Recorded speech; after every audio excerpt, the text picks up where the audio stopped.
Bismillahirrahmanirrahim. I'm Dr. Muazzam Manzoor and we are going to start off our discussion with the next subsection, which is about central nervous system. I would like to start off my discussion with a question. The part of nervous system which receives and processes information and initiates actions is. nervous system का वो part जो कि information को receive करता है और उसको फिर process करके actions initiate करवाता है, वो कौन सा है?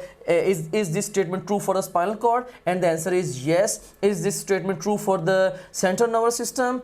And the answer would be yes. And is this statement true for the brain? Answer would be yes. Is this statement true for the peripheral nervous system? Answer would be no. So the best response to this question would be beta, the central nervous system. क्यों? क्योंकि spinal cord और central और brain ये दोनों central nervous system के heading के अंदर आते हैं. So the CNS is covering both the spinal cord as well as the brain. That's why that would be the best response to this question.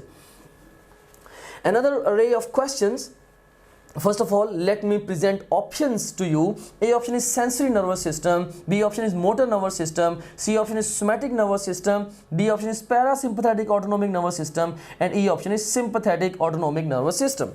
And the statement is, which of the following carries message towards central nervous system? And the best response to this question is sensory nervous system. Another statement, which of the following carries message away from the central nervous system? And the best response to this question is motor nervous system.